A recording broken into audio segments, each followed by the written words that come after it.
Halo sahabat 24 jam terkini.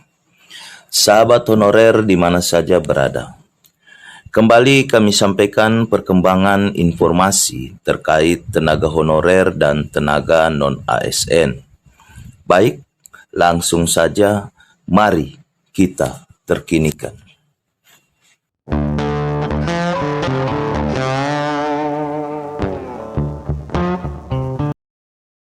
Perlu diketahui bahwa dari beberapa media yang kami kutip, kami satukan dan paparkan dalam video ini sebagai bahan informasi terkait tentang tenaga honorer dan tenaga non-ASN ke depannya. Menpan RB Abdullah Azwar Anas menjelaskan berdasarkan pendataan dan validasi data jumlah tenaga non-ASN terbaru, totalnya mencapai 2,3 juta sebagai data dasar tenaga non-ASN.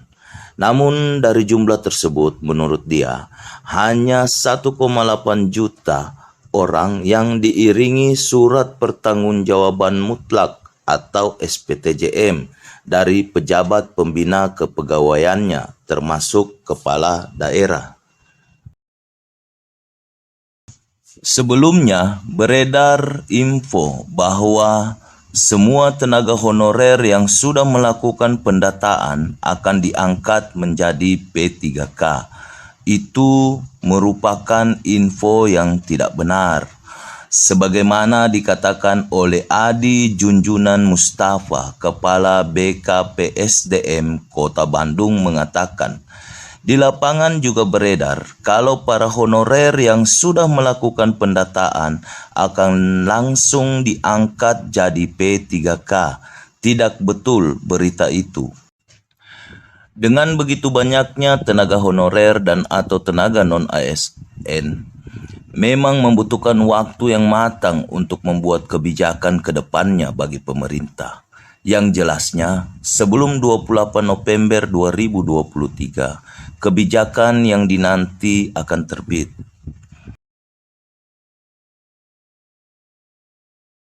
Pada tanggal 18 Januari 2023, Kementerian PAN RB secara maraton telah bertemu dengan APKASI, Asosiasi Pemerintah Kabupaten Seluruh Indonesia, APEKSI, Asosiasi Pemerintah Kota Seluruh Indonesia, dan APPSI, Asosiasi Pemerintah Provinsi Seluruh Indonesia, untuk mencari opsi terbaik bagi penataan tenaga non-ASN.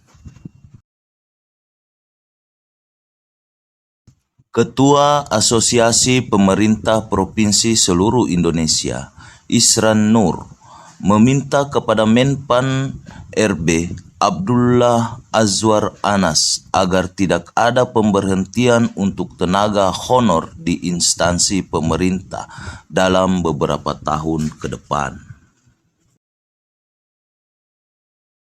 Pokoknya setuju. Tidak akan ada dulu pemberhentian atau pemecatan atau PHK tenaga honor. Itu aja, tegas Gubernur Isran Nur. Prinsipnya, semua bersepakat tidak akan ada pemberhentian tenaga honor, sehingga ditemukan rumusan terbaik untuk nasib para tenaga non-ASN tersebut. Namun demikian, belum diungkap secara terbuka solusi sementara yang sudah disepakati dan akan ditindaklanjuti. Hal serupa juga dikatakan oleh Ketua APEKSI Bima Arya. Kami melihat ada titik terang dan titik temu. Sekarang tinggal kami turunkan secara bersama-sama dalam payung regulasi. Rincian terkait isu pembiayaan, pembagian porsi pusat dan daerah. Timeline sepertinya akan cepat karena proses ini harus diakselerasi, kata Wali Kota Bogor itu. Selanjutnya, Presiden Jokowi setelah mendapatkan laporan dari Asosiasi Pemerintah Provinsi seluruh Indonesia soal nasib karyawan honorer. Saat ini menurutnya Kemenpan RB sedang menyiapkan jalan tengah terbaik bagi masalah pekerja honorer di instansi pemerintah. Saya tadi pagi sudah meminta ke Menpan RB. Urusan itu masih digodok, tapi saya minta dicarikan jalan tengah yang baik. Ada yang ribuan, bahkan ratusan. Ada angka yang perlu dipikirkan bersama, kata Jokowi saat membuka Rakornas APSI 2023 Kamis 23 Februari 2023. Lebih lanjut, perkembangan terbaru dari pemerintah untuk opsi yang disusun akan disampaikan kepada parlemen. Alternatif terbaik yang akan dipilih nantinya tanpa mengesampingkan sisi kemanusiaan dan juga pengabdian bagi tenaga honorer tersebut. Dalam hal ini, Menpan RB menyebutkan bahwa opsi terbaik untuk tenaga honorer akan diberikan dengan adanya faktor-faktor khusus. Kita tentu juga akan memasukkan faktor-faktor seperti harus terus terjaganya kualitas pelayanan publik. Insya Allah nanti opsi terbaik bagi semua yang akan dijalankan oleh pemerintah dengan mempertimbangkan berbagai faktor, kata Menpan RB. Untuk seperti apa opsi terbaik yang nantinya akan dipilih oleh pemerintah masih belum diumumkan hingga saat ini. Baiklah sahabat, demikian informasi terbaru tentang tenaga honorer dan non-ASN. Sebagaimana setiap akhir dari video, kami mohon izin untuk memberikan sedikit analisa tim 24 jam terkini terkait info dalam video ini sebagai berikut. Mari kita terkinikan.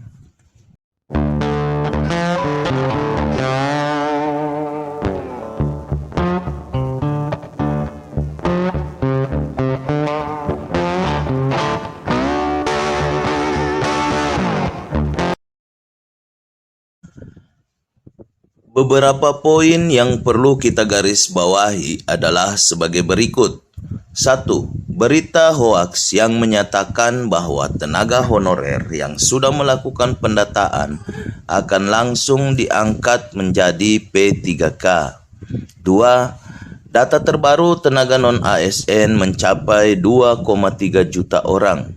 3. Kata Ketua Apeksi Bima Arya, bla bla bla bla, rincian terkait isu pembiayaan, pembagian porsi pusat dan daerah, bla bla bla. 4. Kata Presiden, urusan itu masih digodok, tapi saya minta dicarikan jalan tengah yang baik. Ada yang ribuan, bahkan ratusan, dan ada angka yang perlu dipikirkan bersama. Poin 5 yaitu Ketua Asosiasi Pemerintah Provinsi seluruh Indonesia, Isran Nur, menegaskan tidak akan ada dulu pemberhentian atau pemecatan atau PHK tenaga honorer. Selanjutnya, poin 6. Menpan RB menyebutkan bahwa opsi terbaik untuk tenaga honorer akan diberikan dengan adanya faktor-faktor khusus. Poin 7. Alternatif terbaik yang akan dipilih nantinya tanpa mengesampingkan sisi kemanusiaan dan juga pengabdian bagi tenaga honorer. Dengan melihat ketujuh poin yang kita garis bawahi tersebut di atas, maka tim 24 jam terkini memberikan gambaran sementara bahwa kemungkinan ke depannya yaitu 1. Untuk menjadi CPNS atau P3K, semua harus melalui tes, kecuali ada revisi perubahan peraturan sebagai landasan acuan pengangkatan tanpa tes. Kedua yaitu dengan jumlah tenaga non-ASN yang mencapai kurang lebih 2,3 juta orang. Dapat digambarkan bahwa keuangan negara tidak dapat untuk mengakomodir semua tenaga non-ASN tersebut menjadi CPNS atau P3K. Dalam artian, kemungkinan besar hanya tenaga honorer kategori 2 yang dapat diakomodir oleh negara untuk mengikuti tes CPNS atau P3K. Dan poin nomor 3, dan untuk tenaga non-ASN selain tenaga honorer kategori 2, kemungkinan besar ke depannya tetap dipekerjakan dengan sistem penggajian pembagian porsi pembiayaan pusat dan daerah.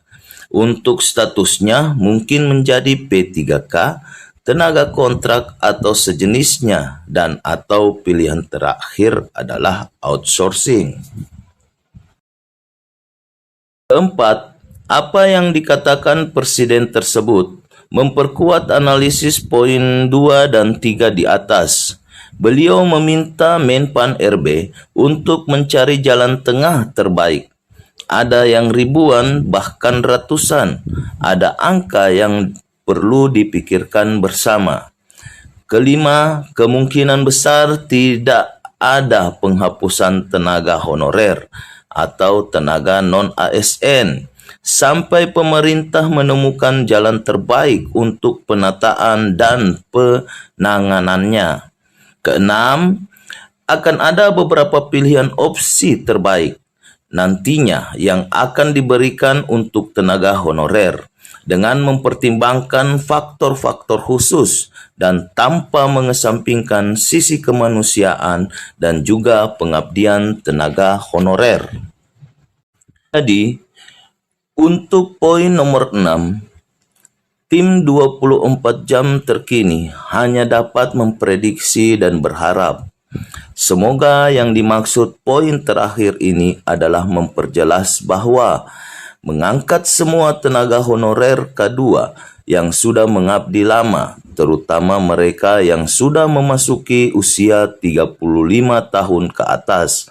Dan untuk tenaga non-ASN selain tenaga honorer K2, tetap dipekerjakan apapun status kepegawaiannya, sebisa mungkin semoga bukan outsourcing, dengan penghasilan setara dengan UMR atau UMK tempat di mana mereka mengabdi, serta ditambah lagi dengan tunjangan-tunjangan lain dengan ketentuan struktur upah yang berlaku. Baiklah sahabat, demikian kita tutup kesimpulan kita atas prediksi-prediksi yang kemungkinan yang akan terjadi ke depannya. Atas salah kata dan hilaf, kami mohon maaf yang sangat. Tetap nantikan video kami berikutnya dengan tema dan analisis yang berbeda. Akhir kata, optimis, semangat doa dan harapan kita. Mari kita terkinikan.